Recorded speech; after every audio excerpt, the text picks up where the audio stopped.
আমার শাশুড়ি হঠাৎ করে বলল ওনার বাপের বাড়ির সবাই প্রায় 15 জন মানুষ বেড়াতে আসবে আর গরমের ছুটি আমাদের বাসায় কাটাবে। ওনার ভাবটা এমন যেন আমি এখন ভুয়াগিরি করব, রান্না করব আর হাসি মুখে সবাইকে আপ্যায়ন করব। আমি শুধু শান্ত গলায় বললাম, চমৎকার, আমি তাহলে ছুটিতে যাচ্ছি আমার বাপের বাড়ি। চায়ের কাপটা পিরিচে রাখার আগে ওনার মুখের হাসিটা উপড়ে গেল। বিগত 5 বছর ধরে এই বাড়িটাকে হোটেলের মতো ব্যবহার করে আসছে আর আমাকে ভাবছে বিনা বেতনের চাকরানি। আমার স্বামীও জানি কেমন, টাকা একটু হিসেব করে খরচ করে না, শাশুড়ি আম্মা যা বলে তাই করে। আমিও তাতে কিছু মনে করি না, কিন্তু এই গরমে 15-16 জন মানুষের খাবার রান্না করা আমার পক্ষে অসম্ভব। ড্রয়িং রুমের সিলিং ফ্যানটা তখন ঘুরছিল খুব ধীরে। জুন মাসের গরমে পুরো বাসা যেন ফাঁস ফাঁস করছিল। আমি রান্না করতে রেখে চা বানিয়ে এনে টেবিলে রাখলাম। শাশুড়ি আম্মা সোফায় বসে মোবাইলে কারোর সঙ্গে খুব উৎসাহ নিয়ে কথা বলছিলেন। হ্যাঁ আপা, সবাই আসবা, জায়গার চিন্তা কইরো না, আমাদের বাসা বড় আর নিহা তো আছেই, সব সামলাইয়া নিবে। শেষ কথাটা শুনে আমার হাত থেমে গেল। আমি চুপচাপ কাপগুলো সাজাচ্ছিলাম, মনে হচ্ছিল কথাগুলো যেন আমার কানে না, সরাসরি মাথার ভেতরে ঢুকছে। 5 বছর ধরে এই সংসারে আছি, কত মানুষ এসেছে, থেকেছে, খেয়েছে, কেউ এক গ্লাস পানি নিজে ঢেলে খায়নি, কিন্তু রান্নাঘরে ঘন্টার পর ঘন্টা দাঁড়িয়ে থাকা মানুষটার ক্লান্তি কেউ দেখেনি। ফোন রেখে শাশুড়ি আম্মা হাসি মুখে বললেন, নিহা শুনছো তো, আমার ভাইয়েরা আসতেছে, বাচ্চা কাচ্চা মিলায় মোট 15-16 জন হইব। 1 মাস থাকবো সবাই, অনেক মজা হইব। আমি ধীরে ধীরে ওনার দিকে তাকালাম। 1 মাস? গরমের ছুটি তো, গ্রামের বাড়িতে এত গরম, তাই ভাবলাম এখানে থাকলে সবাই আরামে থাকবে। আরামে থাকবে? কথাটা শুনে আমার বুকের ভিতর কেমন একটা চাপা হাসি উঠলো। আরামে থাকবে কারা? যারা এসে এসি রুমে ঘুমাবে, নাকি আমি যে সকাল থেকে রাত পর্যন্ত চুলার সামনে দাঁড়িয়ে থাকবো? আমার স্বামী রাফি তখন পাশের সোফায় বসে ফোন স্ক্রল করছিল। সে একবার আমার দিকে তাকালো না, যেন এই সিদ্ধান্তে আমার কোনো মতামতের দরকার নেই। আমি শান্ত গলায় বললাম, চমৎকার, আমি তাহলে ছুটিতে যাচ্ছি আমার বাপের বাড়ি। ঘরের বাতাস যেন হঠাৎ থেমে গেল। শাশুড়ি আমার মুখের হাসিটা মিলিয়ে গেল কয়েক সেকেন্ডে। মানে? আমি চায়ের কাপে আলতো চুমুক দিলাম। মানে এত মানুষ আসবে, নিশ্চয়ই আপনাদের খুব ব্যস্ততা থাকবে। আমি ভাবলাম এই সুযোগে আমিও কয়েকদিন আম্মুর কাছে ঘুরে আসি। রাফি আবার ফোন নামালো। তুমি সিরিয়াস? অবশ্যই। শাশুড়ি আমার গলা কড়া হয়ে গেল। এই বাড়ির বউ হয়ে অতিথি আসলে বাড়ি ছেড়ে চলে যাইবা? আমি আবার সরাসরি ওনার চোখের দিকে তাকালাম। এই বাড়ির বউ বললেই তো 5 বছর ধরে সব করছি আম্মা, কিন্তু আমি মানুষ, আমারও শরীর আছে। উনি ঠোঁট বাঁকিয়ে বললেন, আমাদের সময় এত কিছু ভাবলে সংসার চলতো না। আমি হালকা হেসে বললাম, আপনাদের সময় মানুষ কাজের মূল্য বুঝতো না আম্মা। কথাটা বলে আমি উঠে দাঁড়ালাম। রাফির মুখ শক্ত হয়ে গেছে। সে নিচু গলায় বলল, নিহা, ব্যাপারটা এত বড় করার কি আছে? আমি ধীরে ধীরে বললাম, তোমার কাছে ছোট হতে পারে, কারণ রান্নাঘরে দাঁড়াতে হবে না তোমাকে। রাফি চুপ করে গেল। আমি নিজের রুমে ঢুকে দরজা লাগিয়ে দিলাম। বাহিরে শাশুড়ি আমার বিরক্ত গলা ভেসে আসছিল, কিন্তু আজ অদ্ভুতভাবে আমার ভেতরে কোনো ভয় লাগছিল না, বরং অনেক দিন পরে মনে হচ্ছিল আমি নিজের হয়ে একটা কথা বলছি। বিছানার পাশে রাখা ফোনটা হাতে নিতেই আম্মুর নাম চোখে পড়লো। হঠাৎ খুব ইচ্ছে করলো মাকে ফোন দেই, কিন্তু কল করার আগেই বাহিরে ড্রয়িং রুমে রাফির কণ্ঠ ভেসে এলো। আম্মা, একটা কথা বলি, নিহা যদি সত্যিই চলে যায় তাহলে এত মানুষের সামলাবে কে? আমি দরজার ওপাশে দাঁড়িয়ে নিঃশব্দে হাসলাম। প্রথমবারের মতো প্রশ্নটা ঠিক জায়গায় গিয়ে আঘাত করছে। আলমারির উপরে তাকে ধুলো জমা ট্রলি ব্যাগটা যখন নামালাম, চেন খোলার তীক্ষ্ণ শব্দটা নিস্তব্ধ ঘরে এক অদ্ভুত বিদ্রোহের সুর তুলল। দীর্ঘ 5 বছরের অভ্যস্ত নীরবতা ভেঙে আজ যেন প্রতিটি বস্তু কথা বলতে চাইছে। আমার ঘুষগাছ দেখে ড্রয়িং রুমে চাপা চাপা গুঞ্জনটা হঠাৎ থেমে গেল। রাফি ঘরে ঢুকলো ধীর পায়ে। ওর চোখ মুখে বিস্ময় আর এক রাশ অস্বস্তি। খাটের এক কোণে বসে খানিকটা অপরাধী সুরে বলল, নিহা, ব্যাগ গুছাচ্ছ কেন? মা খুব ভেঙে পড়েছেন। মেহমানরা দুয়ারে দাঁড়িয়ে। এই সময় তুমি চলে গেলে লোক হাসাহাসি হবে না? আমি আলমারি থেকে নীল জামদানিটা বের করে নিখুঁত ভাঁজে ব্যাগে রাখলাম।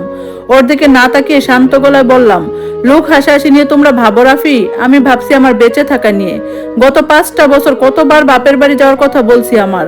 প্রতিবারই তোমাদের কোনো না কোনো অপরিহার্য মেহমানের চাপে আমার সেই ছোট ছোট ইচ্ছেগুলো রান্নাঘরের ধোঁয়ায় মিশে গেছে। আমি কি মানুষ নই রাফি? নাকি এই বাড়ির ইটের মতো আমার শুধু দাঁড়িয়ে সেবা দিয়ে যেতে হবে? রাফি থমকে গেল। ওর হাতে থাকা ফোনটা তখন অনবরত কাঁপছে। নিশ্চয়ই কোনো আত্মীয়ের আগাম বার্তার সংকেত। ও কোনো উত্তর দিতে পারলো না। তর্কের চেয়ে নীরবতা আজ অনেক বেশি জোরালো। পরদিন ভোরবেলা, জুন মাসের তপ্ত সূর্যটা তখনও আকাশ দখল করেনি, কিন্তু গুমট ঘরে তখনই গা চটচট করছে। ড্রয়িং রুমে শাশুড়ি আম্মা তসবিহ হাতে সোফায় পাথরের মূর্তির মতো বসে আছেন। আমি ট্রলিটা টেনে দরজার কাছে নিয়ে গেলাম। টেবিলের উপর সাধারণ কিছু নাস্তা ঢাকা দেওয়া। আজ আর কোনো রাজকীয় আয়োজন নেই। আমি বিনীতভাবে বললাম, আসছি আম্মা, সাবধানে থাকবেন। উনি তসবিহ থামিয়ে কর্কশ গলায় বিদ্রুপ ছুড়ে দিলেন, এই অসময়ে ঘর ছেড়ে যাওয়াটা সুলক্ষণ না নিহা, মনে রেখো, মেহমান ফেরানো মানে বরকত ফিরে ফিরিয়ে দেওয়া। আমি দরজায় হাত ধরে ওনার চোখের দিকে তাকালাম। এক সময় এই দৃষ্টির সামনে আমি কুঁকড়ে যেতাম, আর সেখানে কেবল শূন্যতা। হেসে বললাম, আমি তো বরকত ফেরাচ্ছি না আম্মা, বরং আপনাদের জন্য সুযোগ রেখে যাচ্ছি। নিজের আপনজনদের নিজ হাতে আপ্যায়ন করার যে তৃপ্তি, সেটা থেকে আমি আপনাদের আর বঞ্চিত করতে চাই না। 5 বছর তো আমি সেই পুণ্য লুটে নিলাম, এবার না হয় আপনারাই নিন। গাড়িতে বসে যখন জানালার কাজটা নামালাম, তপ্ত লু হাওয়া আমার ঝাপসা হয়ে আসা চোখে এসে লাগলো। 5 বছর পর এই প্রথম আমি একা, এই প্রথম আমি আমার নিজের।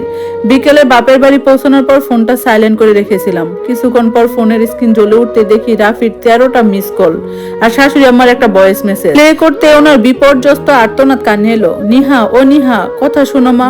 রাফি বাজার থেকে ফিরে এসে তো এলাহি কাণ্ড বাঁধাইছে, সব জিনিসের আগুন দাম। ওদিকে তোমার মামা শ্বশুর স্টেশনে নেমে গেছেন। 15 জন মানুষের শোবার জায়গা করতে গিয়ে ঘর তো রণক্ষেত্র হয়ে আছে। আলমারির চাবি কোথায়? আর রাতে কি রান্না হবে? তুমি কি কাল সকালের বাসে ফিরতে পারো না?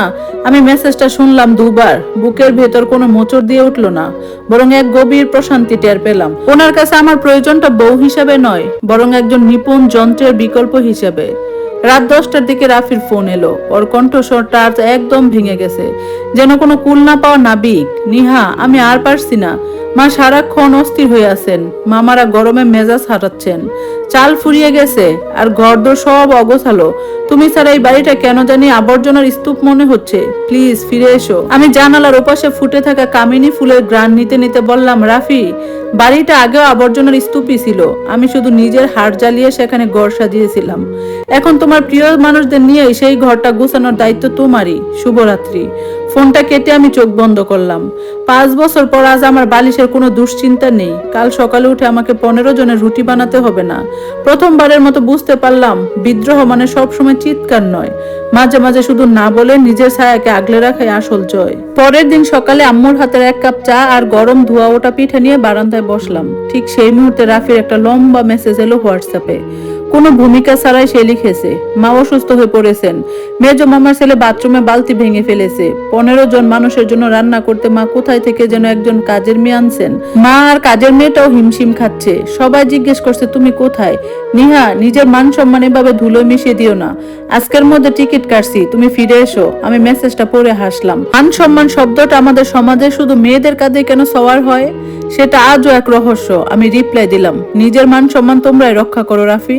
আমি এখন আমার আম্মুর হাতে চা খাচ্ছি। 5 বছর পর কোনো মেহমান নয়, আমি নিজেই মেহমান হয়ে নিজের বাড়িতে এসেছি। এই আনন্দটা আমি নষ্ট করতে চাই না। দুপুরের দিকে শাশুড়ি আমার ফোন এলো। এবার ওনার গলায় সেই কর্কশ সুর নেই, বরং এক ধরনের করুণ মিনতি। নিহা মা, তুমি কি আসলেও আসবে না?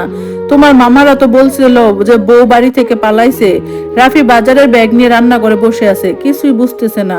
আমার শরীরটা তো ভালো না। তুমি ফিরে আসলে আমি সোনা দিয়ে তোমার মুখ বাঁধায় দেব। আমি শান্ত গলায় বললাম, সোনা দিয়ে মুখ বাঁধাতে হবে না আম্মা। আমি তো 5 বছর আপনার কথা মতোই চলছি। এখন না হয় আপনার ভাইয়ের কথা মতো চলেন। ওনারাই তো চেয়েছিলেন গরমে আপনার বাসায় আরামে থাকতে। ওনাদের আরাম যেন নষ্ট না হয় সেদিকে খেয়াল রাখুন। বিকেলে রাফি ভিডিও কল দিল। ক্যামেরা অন করতে যা দেখলাম তাতে হাসি আর কান্না একসাথে এলো। আমাদের ড্রয়িং রুমে সেই সাদা সোফায় বাচ্চাদের ভেজা তোয়ালে ঝুলানো। সোফার উপর 4-5 জন মানুষ পা তুলে বসে আছে। মেজের কার্পেটের উপর ভাতের মার সাদা দাগ হয়ে আছে। রাফির চুল উস্কো খুস্কো, ওর টি শার্টে ঝোলের দাগ। রাফি কাঁদো কাঁদো গলায় বলল, নিহা দেখো ঘরের কি অবস্থা। কি বাচ্চা এগুলো, এক গ্লাস পানিও নিজে নিয়ে খাচ্ছে না। বাচ্চারা ভাবছে তুমি রান্না করে আসো। আমি আর কত সামলাবো। আমি ক্যামেরার দিকে তাকিয়ে খুব কোমল স্বরে বললাম, রাফি, একেই বলে সংসার। তোমরা তো ভেবেছিলে এটা একটা অটোমেটিক মেশিন, যেখানে ইনপুট দিলে আউটপুট বের হয়। আসলে এই মেশিনটা আমি একা টেনে নিয়ে চলতাম বলে তোমাদের কাছে সব সহজ লাগতো। এখন যখন চাকাটা থমকে গেছে, তখন বুঝছো তো কত ধানে কত চাল। রাফির আগে ফোনটা কেটে দিল, কিন্তু ঘন্টা 2 পর আবার মেসেজ। মামারা রাগ করে চলে যাওয়ার কথা বলছে এ কেমন বাড়ি যেখানে পানি চাইলেও পাওয়া যায় না। আমি লিখলাম, খুব ভালো কথা। মেহমানরা যদি বিদায় হয় তবে তো তোমাদেরই শান্তি। এবার আম্মাকে বলো একটু আরাম করতে। রাত নামার সাথে সাথে আমার ফোনের নোটিফিকেশন আসা বাড়তে থাকলো। শাশুড়ি আম্মার অডিও মেসেজ, সুরগোল শোনাচ্ছে, মেহমানদের বাচ্চাদের কান্নাকাটি, বাচ্চাদের চিৎকার আর প্লেট ভাঙার শব্দ। আমি বুঝতে পারলাম তাসের ঘর ভেঙে পড়ার মতো সময় এসেছে। আমি জানালার ওপাশে থাকা বিশাল আম গাছটার দিকে তাকালাম। 5 বছর ধরে আমি একটা একটা খাঁচায় ছিলাম, যে খাঁচার নাম ছিল আদর্শ বউ। আজ আমি সেই খাঁচা ভেঙেছি। রাফি বুঝছে তো একটা মানুষের শূন্যতা কেমন হয়, নাকি ও শুধু ওর সেবার অভাবটাই অনুভব করছে। পরদিন সকালে ড্রয়িং রুম থেকে মায়ের ডাক শুনলাম। মা বললেন, নিহা, তোর শাশুড়ি আর স্বামী দুজন গেটে দাঁড়িয়ে আছে, ওনারা নাকি তোকে না নিয়ে যাবে না।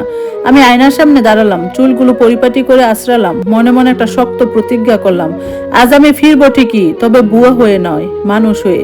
ফেরার শর্তগুলো আজ আমি লিখবো। ধন্যবাদ সবাইকে। গল্পটা কেমন লাগলো অবশ্যই জানাবেন, আর এই গল্পের বাকি অংশ শুনতে সাথেই থাকবেন। আজকের মতো আল্লাহ হাফেজ।